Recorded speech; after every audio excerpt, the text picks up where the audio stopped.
Muy queridos hermanos en Cristo, bendiciones para todos. Les habla el Padre Carlos Rosell. Vamos a comentar los números 1005 al 1007 del Catecismo de la Iglesia Católica. En estos números se nos habla de morir en Cristo Jesús. Vamos a hacer una síntesis de lo que enseña la Iglesia sobre la vida eterna, sobre el más allá. ¿Qué se gana más acá? Hay tres preguntas que son muy importantes y que debemos responder correctamente. ¿De dónde vengo? ¿Quién soy yo? ¿A dónde voy? ¿De dónde vengo? De Dios.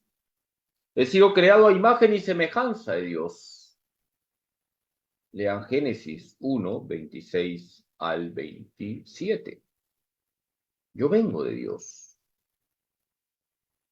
Yo soy criatura amada por el Creador. ¿Quién soy yo? Desde el día de mi bautismo soy hijo de Dios, hermano de Cristo, templo del Espíritu Santo. Lean Romanos 8, 15 al 17. Dios es mi Padre, Jesucristo mi hermano, el Espíritu Santo me unge. ¿Y a dónde voy? Vamos al cielo. Dice San Pablo en Filipenses 3:20 que somos ciudadanos del cielo. ¿A dónde voy? Al cielo, a la casa del Padre. Debería ir al cielo, pero hay que decir la verdad, también podemos perder ese destino que Dios nos ha preparado si usamos mal nuestra libertad. Vengo de Dios, soy hijo de Dios y voy hacia Dios. Y la iglesia, apoyándose en la palabra de Dios, nos habla de las realidades últimas, lo que se llama la escatología. La palabra escatología viene de dos palabras que están en griego. Eschatón, que significa lo último, y logos, estudio. La escatología es el estudio de lo último. ¿Qué nos enseña la Iglesia sobre las realidades últimas, sobre la escatología? Vamos a ir enumerando las realidades últimas y voy dejando citas bíblicas porque hay que abrir la Biblia. A mí me gusta decir que tu Biblia tiene que ser como una vasita. Es dulce y arrugadita. La Biblia es dulce porque la palabra de Dios nos endulza. Trae sentido a nuestra vida. Y la Biblia tiene que estar arrugadita porque la abres, porque pasas las hojas, porque meditas los textos sagrados. La Biblia no se te cae de las manos. Comencemos por la primera verdad, la muerte. Todos nos vamos a morir. Ricos y pobres, creyentes y no creyentes, todos nos vamos a morir. La muerte es consecuencia del pecado. Lean Romanos 6:23. Por un hombre entró el pecado en el mundo, y por el pecado entró la muerte, y la muerte ha alcanzado a todos los hombres porque todos hemos pecado. Romanos 5:12. Pero Jesús le ha cambiado el sentido a la muerte. Cristo, al ir a la cruz y al resucitar, le cambia el sentido a la muerte. Por eso, el catecismo nos dice, en el número 1005, que hay que morir en Cristo Jesús, no de cualquier manera, en Cristo Jesús. Para resucitar con Cristo es necesario morir con Cristo, es necesario dejar este cuerpo para ir a morar cerca del Señor. En esta partida, que es la muerte, el alma se separa del cuerpo, se reunirá con su cuerpo el día de la resurrección de los muertos, dice el Catecismo de la Iglesia Católica en el número 1005. Hermanos, todos nos vamos a morir, hay que estar preparados. Hay que vivir con Jesús. Hay que centrar nuestra vida en Jesús. No hay que tener miedo a la muerte. Hay gente que cuando escucha la palabra muerte tiene más miedo que un pavo cuando escucha un villancico. No hay que tener miedo a la muerte si vivimos con Cristo Jesús. Por eso dice San Pablo en Filipenses 1:21, para mí la vida es Cristo y la muerte una ganancia. Segunda verdad, el juicio particular. Dice Hebreos 9:27, se muere una sola vez y luego viene el juicio.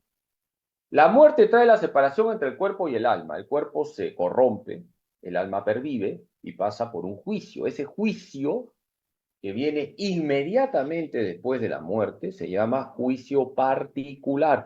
Todos vamos a pasar por el juicio particular de Dios, nadie se burla. Todos vamos a pasar por el juicio particular. Y ya sabemos cuál va a ser la materia de ese examen. Los 10 mandamientos.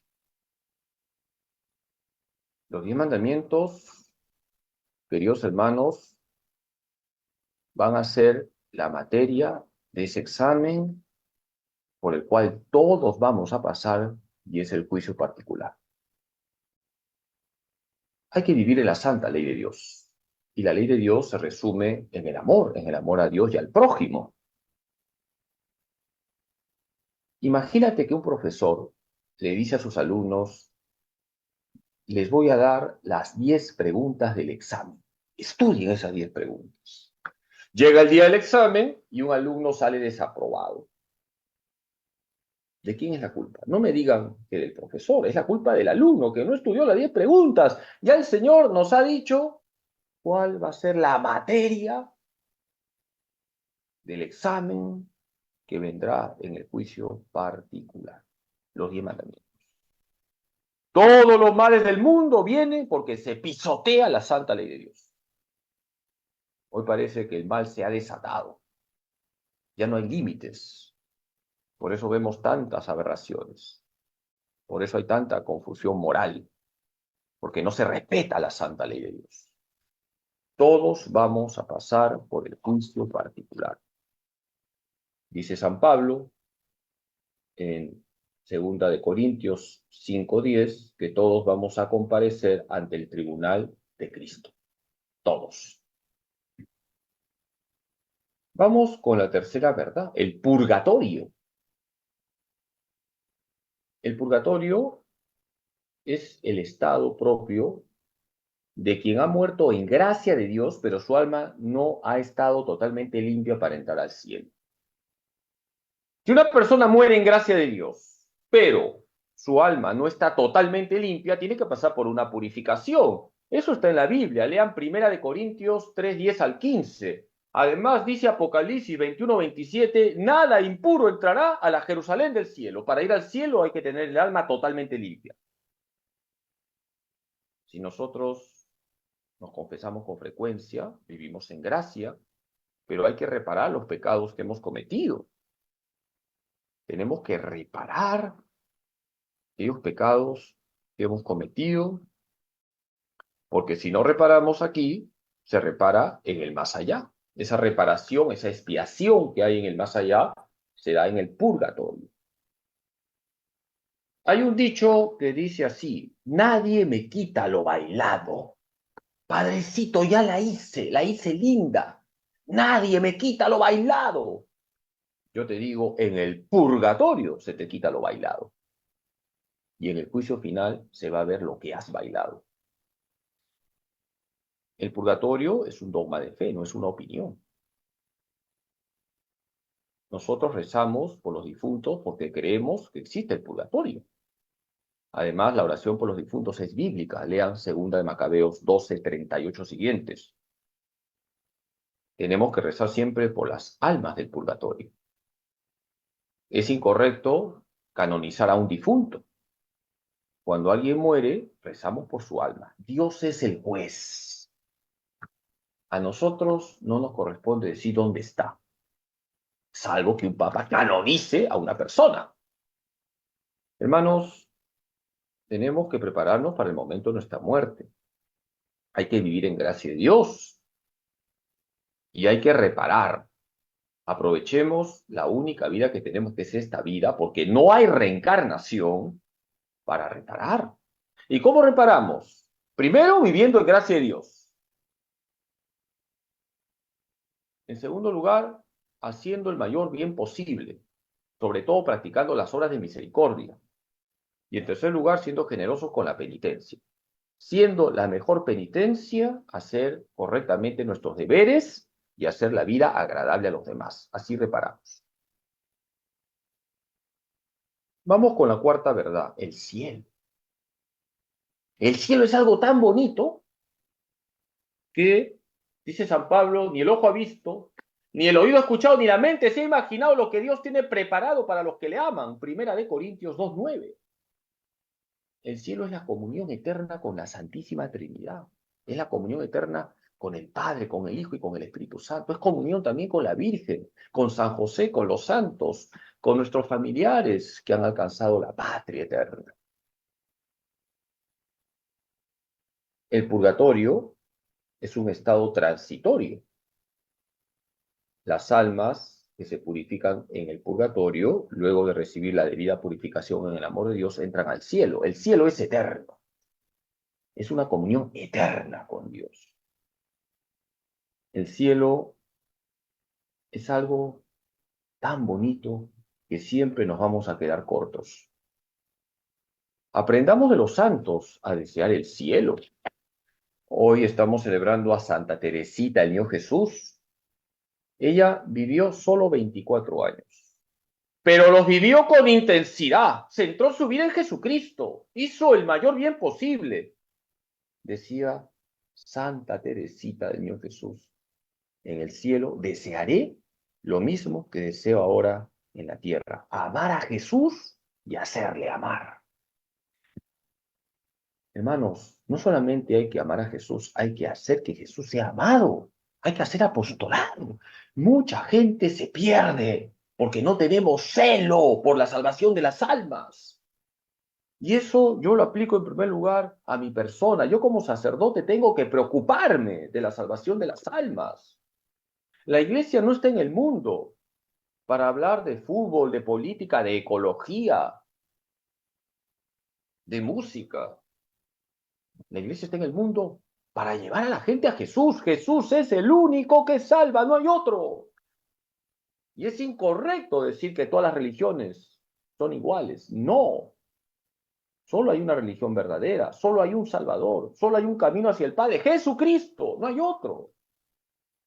Por eso, San Pablo dice: ya no hay condenación alguna para los que están en Cristo Jesús. Romanos 8:1. Jesús, con su muerte y su resurrección, nos ha abierto las puertas del cielo de par en par. El cielo es nuestro destino eterno si es que vivimos con Cristo, por Cristo y en Cristo. Vamos a hacer una pausa y volvemos.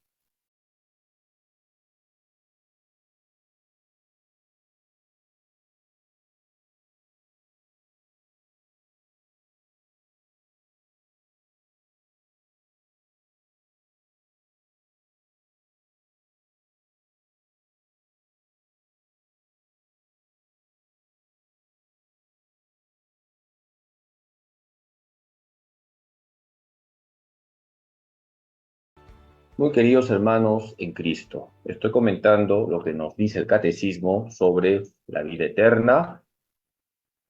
Pueden ustedes leer los números 1005 a 1007, ahí se habla de la muerte. Estoy señalando las verdades que enseña la Iglesia, partiendo de la palabra de Dios, sobre la escatología, es decir, las realidades últimas. Número 1, la muerte. Todos nos vamos a morir. Hay que estar preparados. No hay reencarnación. Solo existe esta vida para irnos al cielo. Número 2, el juicio particular. Todos vamos a pasar por ese juicio. La muerte trae la separación entre el cuerpo y el alma. El cuerpo se corrompe, el alma pervive y pasa por un juicio. 3, el purgatorio. Si una persona muere en gracia de Dios, y su alma está parcialmente limpia, pasa por una purificación que se llama purgatorio. El purgatorio es bíblico, es un dogma de fe. El purgatorio no es eterno, es transitorio. 4, el cielo. El cielo es la comunión eterna con Dios. Dice San Pablo que somos ciudadanos del cielo. Filipenses 3:20. Para ir al cielo no hay que hacer cosas raras. Hay que vivir con Jesús, en Jesús y por Jesús. Hacer el mayor bien posible, respetar la santa ley de Dios, practicar las obras de misericordia, vivir las bienaventuranzas. Hermanos, en la iglesia tenemos todos los medios para irnos al cielo de frente. Vamos con la quinta verdad, el infierno. El infierno es un estado eterno de separación con relación a Dios. Es la no comunión eterna con Dios. Hay gente que dice el infierno no existe, pero yo te pregunto, ¿Dios miente? No, Dios dice la verdad. La palabra de Dios es el referente. ¿Y qué dice la palabra de Dios? La palabra de Dios dice que existe el infierno y que es eterno. Es un dogma de fe. Les podría dar muchas citas bíblicas. Les dejo algunas. Primera de Corintios 6, 9 al 10. Gálatas 5:21. Efesios 5:5. Hermanos, el infierno existe. Jesús habló varias veces del infierno. Es verdad que Jesús más habla del cielo. Jesús habló 90 veces del reino de los cielos o reino de Dios, pero también habló del infierno. Y si Jesús habló del infierno, no es para meternos miedo. Jesús nos ama más que nadie. Y si una persona nos ama, quiere nuestro bien. Quien muere en pecado mortal sin arrepentirse, se condena. El infierno, decía San Juan Pablo II, más que condenación de Dios, es una autocondenación del hombre. El hombre pisotea la sangre de Cristo, no quiere arrepentirse, cierra su corazón a la infinita misericordia de Dios y se pierde para siempre. No le echemos la culpa a Dios del infierno. Decir que el infierno está vacío es un gravísimo error. Por lo menos están los demonios en el infierno. Tenemos que rezar para que nadie se pierda. Santa Teresita, Niño Jesús, tenía celo por la salvación de las almas. Cuando tenía 14 años se enteró que habían apresado a un asesino, un hombre malo, llamado Pranzini, y ella comenzó a rezar por su salvación. Entonces había pena de muerte, habían condenado a la pena de muerte a Pranzini, y lo ejecutaron. Y Santa Teresita, cuando leyó el periódico, ahí se alegró porque leyó que Pranzini, antes de ser ejecutado, había pedido besar el crucifijo, lo besó 3 veces, había hecho un acto de arrepentimiento. Santa Teresita había rezado por la salvación de ese hombre. Tenemos que rezar por las personas que viven alejadas de Dios. Hermanos, el infierno existe, el infierno es eterno. No juguemos con la misericordia de Dios. Repito, si Jesús habla del infierno, no es para meternos miedo. El miedo no es el motor del cristiano, es el amor, amor a Dios. Y por amor, yo no quiero ofender a quien ha muerto por mí en la cruz, aquel que ha dado su vida para que nadie se pierda. Vamos con la siguiente verdad. Tenemos que hablar, como la sexta verdad, de la parusía. ¿Qué es la parusía? La venida gloriosa del Señor. ¿Cuándo va a venir Jesús por segunda vez? No lo sabemos y no interesa. Dicen las malas lenguas que la parusía se dará cuando la selección de fútbol del Perú sea campeón de un mundial, o sea, dentro de 5 millones de años. Es una broma. No sabemos cuándo será la parusía. Lo que sabemos es que Jesús va a venir por segunda vez. Y hay que velar, hay que estar preparados. Lean los capítulos 24 y 25 del Evangelio según San Mateo. Jesús constantemente dice, estén despiertos, velen, porque no saben ni el día ni la hora. El Señor va a venir en cualquier momento. Dice San Pablo que tenemos que exclamar, Maranatá. Primera de Corintios 16, 22. Ven, Señor. Nosotros en la misa pedimos la parucía. Ustedes en la misa piden la parucía y no se están dando cuenta. Cuando el sacerdote ha consagrado el pan y el vino, dice, este es el sacramento de nuestra fe. Ustedes cantan muy bonito. Anunciamos tu muerte, proclamamos tu resurrección. Ven, Señor Jesús. Ustedes cantan más bonito que yo. Ven, Señor Jesús. Ya está Jesús ahí, en el altar. Entonces, ¿por qué decimos ven, Señor Jesús? Porque estamos pidiendo la venida gloriosa del Señor. Queremos que venga el Señor. Hermanos, hoy en día el mal se ha desatado.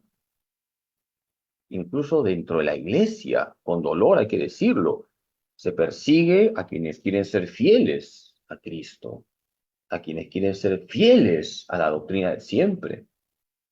Y se promueve a aquellos que confunden, a aquellos que hacen daño. El mal se ha desatado. Pero la iglesia es indestructible. ¿Por qué? La iglesia viene de Cristo. Y si nosotros acudimos a los medios que nos ofrece la iglesia, vamos a estar preparados para la segunda venida del Señor. Hermanos, frecuentemos los sacramentos, sobre todo la confesión y la Eucaristía, meditemos la palabra de Dios. Esos son los medios que nos ofrece la iglesia, entre otros, para estar vigilantes. Vamos con la séptima verdad, la resurrección universal. Todos vamos a resucitar. La resurrección es universal. La resurrección de la carne, lo decimos en el credo, abarca a todos.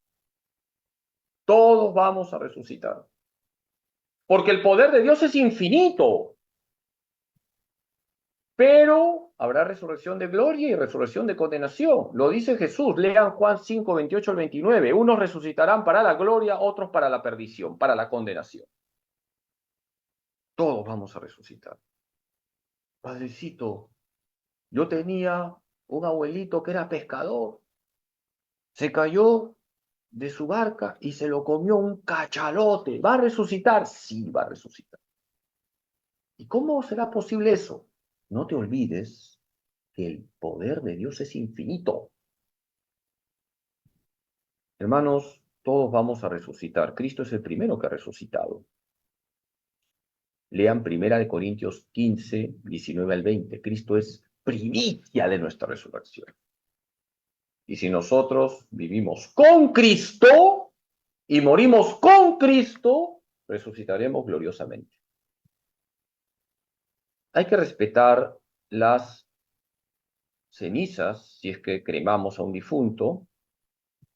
Tenemos que colocar las cenizas en una urna y llevar las cenizas, la urna, a un columbario, que es el lugar donde se depositan las urnas con las cenizas de los difuntos. La iglesia siempre ha dicho que la forma ordinaria es sepultar, por eso están los cementerios.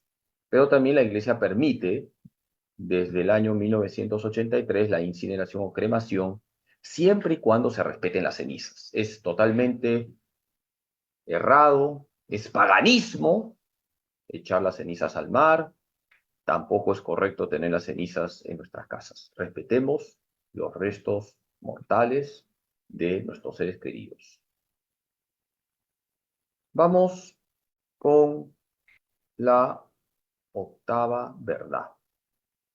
La renovación del mundo, lo que se llama los cielos nuevos y la tierra nueva. Lean 2 de Pedro 3:13.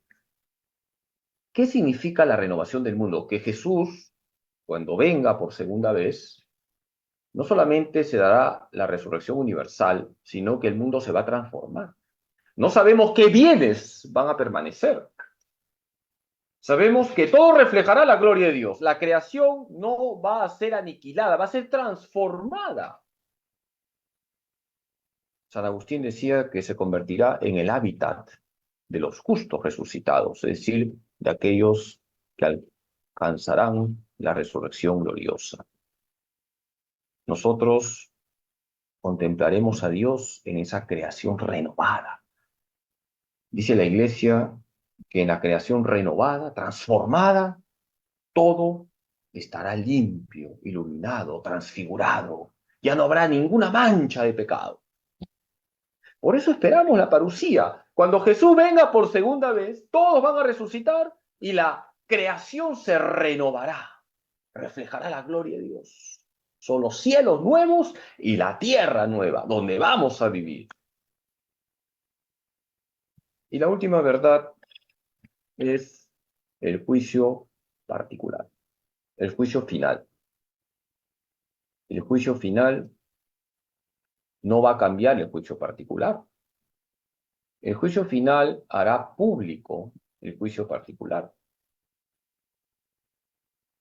El juicio particular, ya lo hemos dicho, viene inmediatamente después de la muerte, pero habrá un juicio final. Padrecito, ¿otro juicio? Sí, pero no cambia el juicio particular.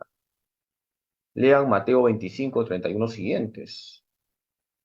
Cuando Jesús venga por segunda vez, todos van a resucitar, se renovará la creación y se dará el juicio final. Será el triunfo definitivo del bien, el triunfo definitivo de la verdad, el triunfo definitivo de la justicia. Hoy no hay justicia. Vendrá la justicia plena, el juicio final.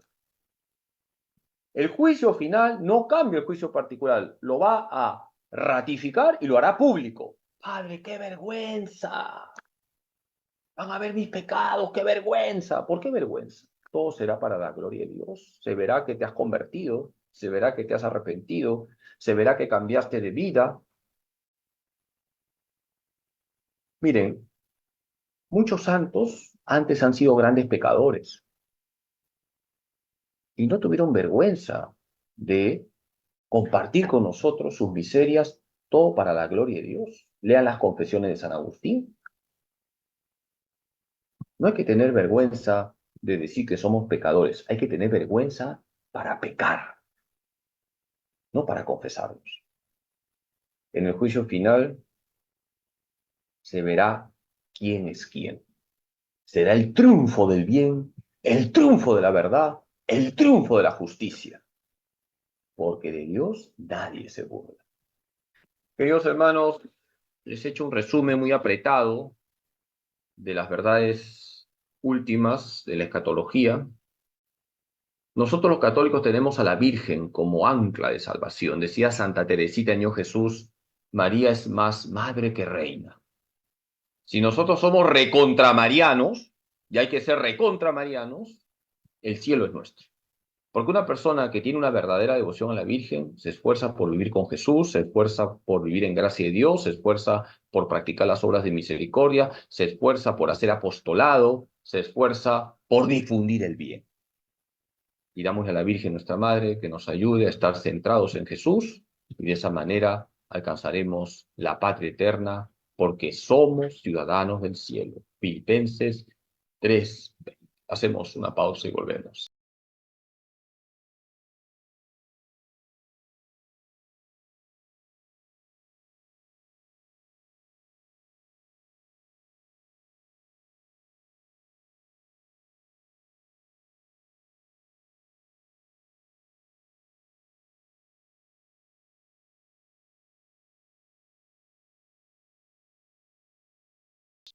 Queridos hermanos, he comentado lo que significa morir en Cristo Jesús. He señalado 9 verdades que todo católico tiene que creer, porque además están en la Biblia. Yo no he inventado nada. Todo lo que les he dicho está en la Sagrada Escritura. La palabra de Dios es viva y eficaz, más cortante que una espada de doble filo. ¿Cuáles son las verdades escatológicas, las verdades del más allá? 1, la muerte. 2, el juicio particular. 3, el purgatorio. 4, el cielo. 5, el infierno. 6, la parusía. 7, la resurrección universal. 8, la renovación del mundo. Y 9, el juicio final. El juicio final va a ser público, el juicio particular lo va a ratificar, no lo va a cambiar. Todo esto está en la Biblia. Aquí yo no he venido a compartir opiniones personales. Los sacerdotes estamos para transmitir la verdad, la palabra de Dios. Tenemos ya una llamada, bendiciones. Buenos días, padre. Buenos días, dígame, ¿de dónde llama? De Ica. ¿Qué tal? Bendiciones para Ica. ¿Qué tal Muchas el gracias, colado? padre. Muy dulce, muy rico. A mí me gusta más lo salado, al machapecho. Me acuerdo del machapecho que me invitaron en Chincha cuando fui, poderoso. Bendiciones, dígame, Habla de la calapuca, entonces. dígame. La pregunta es la siguiente. Aparte de recibir el sacramento de la confesión, ¿de qué manera podemos reparar nuestra falta o el daño que hemos causado?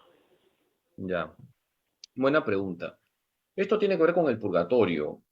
Mire, la confesión es lo primero, hay que confesarse. Y luego hacer la penitencia que nos dice el sacerdote. Pero la penitencia que nos dice el sacerdote purifica en algo el alma, no totalmente. Entonces yo le recomiendo que gane indulgencias plenarias, puede ganar todos los días indulgencias plenarias, que es como una purificación total del alma. Para ganar una indulgencia hay que hacer la obra que nos pide la iglesia. Por ejemplo, si usted está media hora ante el Santísimo, o si usted reza el rosario en comunidad, o si lee media hora la Biblia, son acciones que tienen indulgencia plenaria. Pero no basta hacer la acción que te pide la iglesia, hay que comulgar en gracia, rezar por el Papa y rechazar todo tipo de pecado, incluso venial. De esa manera usted va a ir purificando poco a poco su corazón. Otro consejo, practique las obras de misericordia, sobre todo las que más le cuestan. Ofrezca al Señor lo que más le cuesta, como purificación por sus pecados. Si ha habido pecados como calumnia, robo, hay que reparar. Si usted ha calumniado, tiene que limpiar ahora el nombre de esa persona. Y si ha robado, tiene que devolver. Eso también forma parte de la reparación. Si usted ha hecho que alguien caiga, luego tiene que hacer que esa persona ahora vive en gracia, rece por esa persona, ofrezca sacrificios por la conversión de esa persona. Son formas de reparar. Tenemos otra llamada, bendiciones. Sí, buenos días, padre. Bendiciones. Sí, ¿de dónde llama? Algo del pecado de Lima. Sí, padre, no entiendo por qué tendría que haber un primer juicio particular habiendo el juicio universal, ¿no? Si ya lo he ganado en el primer juicio, en el segundo juicio, ¿cuál sería lo ganado o que se podría ganar? Que se va a ver lo que yo cometió. Bueno, sí, está bien. Pero en el primer juicio, si ya pasé, porque el Señor me dio el pase para que entre a su reino, ¿para qué el segundo juicio? Esa es la pregunta. Ya, buena pregunta. Mira, te lo respondo. En el primer juicio está tu alma. En el segundo juicio, que es el final, está tu cuerpo y tu alma. Ahí tienes ya una diferencia. Estás resucitado. En el primer juicio no estás resucitado. Entonces, ya la felicidad no solamente está en tu alma, sino en tu cuerpo. Segundo punto, en el primer juicio estás tú solito. En el segundo juicio está toda la comunidad de salvados. Por lo tanto, estás con aquellos que te aman y aquellos que amas. Hay un aumento de felicidad. Estás con la comunidad, con la iglesia, con los santos. Eso significa un aumento de felicidad. Tercer punto, en el juicio particular se ve tu verdad ante Dios. En el juicio final se ve tu verdad ante todos. Es el triunfo de tu verdad para la gloria de Dios. ¿Cuánta gente ha muerto calumniada y nadie ha reparado? Nadie. Hay gente que ha muerto calumniada y es gente muy santa. En el juicio final, no en el particular, se hará justicia, porque se verá que esa persona era inocente. ¿Te das cuenta? Entonces, en síntesis, en el juicio final estamos hablando de la persona resucitada, estamos hablando de toda la humanidad, de la comunidad de salvados, estamos hablando del triunfo de la verdad. En el juicio particular estamos hablando del alma separada del cuerpo, estamos hablando de la persona en cuanto su alma sola aún no entra a la comunidad, y estamos hablando de la verdad de la persona, pero no se ha hecho justicia todavía ante todos. Tenemos otra llamada, bendiciones. Aló, Padre José. ¿Y de dónde llama? Bendiciones. Padre, mi nombre es América y yo soy de Breña, pero yo he vivido en Chincha y he trabajado para las viñas del Señor muchos años. Ahora yo vivo bendiciones. acá y ¿sabe qué, Padrecito? Le voy a dar un testimonio que con la oración, la Eucaristía y tener siempre a Dios en tu corazón, Dios transforma, Dios sana, libera. ¿Sabe por qué le digo, Padre? Yo una vez lo llamé a usted por medio de una amiga y le dije que yo tengo una señorita con retardo mental que tiene 41 años. Ella en Chincha solamente iba a misa cuando iba un padre, que por decir, el padre Rosé, ya tiene su carisma, ahí iba, pero después no iba. Entonces ya han pasado los años, yo vivo acá del terremoto de Chincha que murió mi hija, la mayor, ya me quedaba acá. No puedo trabajar mucho con las viñas porque yo tengo que estar con ella los 24 horas del día. Yo vivo con ella nomás, tuve intento de violación, entonces no la puedo dejar, me vienen sus crisis. Pero lo que a mí me preocupaba, Padre, yo decía, Señor, esta cruz me pesa, porque si yo le cuento de mis hijos es otra cruz más. Señor, no, yo la uno a la usted, Padre, decía, para que se me haga liviana, pero yo sentía que la cruz me pesaba. Y más, Padre, cuando ella, después de los 35 años, le daba su crisis, quería salirse, era como una vecina, se ponía malcriada, me dijo, ay, Padre, yo decía, ¿qué hago, Señor? Ya sola no podía, yo en mis oraciones decía, Padre, no puedo sola. Y me hice un propósito, Padre, que ir. He estado 2 meses recibiendo la Eucaristía. Mire cómo es la oración dispone a mi alma. Qué frío, qué sueño, que si llueve. Y a los 2 meses, Padre, el Señor la transformó como un globo. Quería ir cuando la han operado el sábado en el seguro, tenía que llevarla, darle que madrugue, era una odisea, que esto, ¿no? Y comenzó a ver la iglesia, me decía, allá está la iglesia, yo me decía la loca que decía, ¿qué iglesia? Pues yo conocía la iglesia de ahí del hospital. Entró. Antes que la operen, Padre, unas 2 semanas antes que la operen, la llevé a la hora santa, la hice que comulgue, que que se confiese, y ahorita Dios la tiene, pero así convertida como un globo.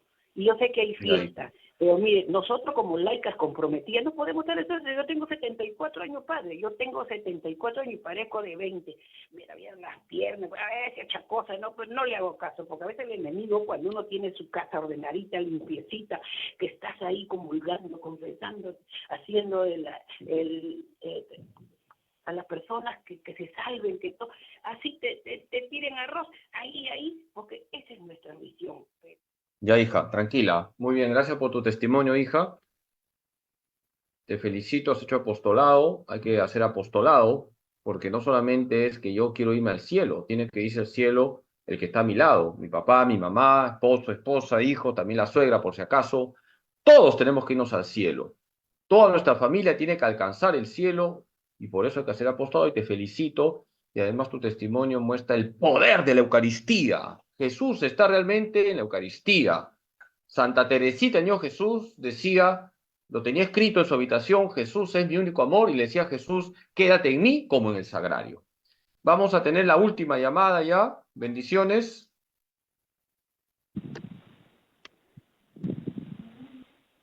¿Aló? Sí, bendiciones, dígame. Padre Carlos, Isabel de Surco, La Santa de Surco. la pecadora de Surco. Padre Carlos, uno se confiesa, hace una buena confesión, comulga, da la misa, siempre queda una pena. Esa es una pregunta. Y en el caso que tenía entendido que con la indulgencia plenaria quedan borrados absolutamente todos los pecados, o también aquella persona que, por ejemplo, se bautiza. Yo quisiera que me aclare sobre esto, Padre. Muchas gracias. Yeah. A ver, bueno, cuando una persona se bautiza de adulta, esa persona queda purificada totalmente, ¿no? El bautismo borra todo, se borra el pecado original y los pecados personales, si es que los hay, de hecho los hay, porque ya la persona ha sido bautizada como una persona adulta. Pero las heridas del alma, las heridas no se borran totalmente con el sacramento, ni con el bautismo, ni con la confesión. Hay que reparar. Por eso es importante que tengamos ese espíritu de penitencia. ¿Cómo se repara? Ya lo he dicho, rezando, practicando la sola misericordia, haciendo lo que más nos cuesta, por amor, todo por amor, ¿ah? El amor es lo que más purifica. Las penitencias se hacen por amor, no somos masoquistas ni sádicos, no somos una especie de fakir. Las penitencias se hacen por amor. Lo que más purifica son los actos de caridad hechos en grado heroico. Acá hay una pregunta y con esto termino. ¿Cómo reparar los pecados de nuestros seres difuntos? Es una buena pregunta. Nuestros seres difuntos que están en el purgatorio están reparando por sus pecados. La reparación por los difuntos en realidad es más orar por ellos, porque la reparación es una cuestión personal. ¿Sí? Yo he pecado, yo reparo por mis pecados, pero puedo rezar por el pecador, puedo ofrecer sacrificio por el pecador. Primero, si está vivo, para que se convierta y se confiese, y si ha muerto, y ha muerto en gracia y está en el purgatorio, rezo por su purificación. Pero la reparación la está haciendo esa alma que está en el purgatorio, por justicia. Pero yo puedo ayudarle, aliviarle a ese difunto con mis oraciones, sobre todo con la misa. Por eso no es correcto mandar al cielo a todos los difuntos. Yo no sé si mis familiares difuntos están en el cielo. No me corresponde decirlo. Tampoco puedo decir están en el infierno. Dios es el juez. Nosotros tenemos que orar por todos nuestros difuntos. Queridos hermanos, muchas gracias por su paciencia. Rezo por ustedes. Y no se olviden que si vivimos con Jesús, el cielo es nuestro. Y la Virgen Santísima, lo decía Santa Teresita, es más madre que reina. Y una mamá quiere lo mejor para sus hijos y lo mejor para todos. Se llama Jesús, el único Salvador del mundo. Hay que pedirle a la Virgen todos los días que nos ayude a estar centrados en Jesús. Recen el rosario. Arma poderosa. Quien reza el rosario bien, se salva. Lo dicen los santos, no lo digo yo que soy un gran pecador.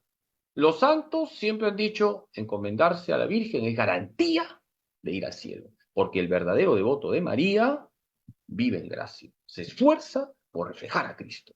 Que Dios Todopoderoso les bendiga en nombre del Padre, del Hijo y del Espíritu Santo. Bonito martes, ánimo en Jesús, José y María.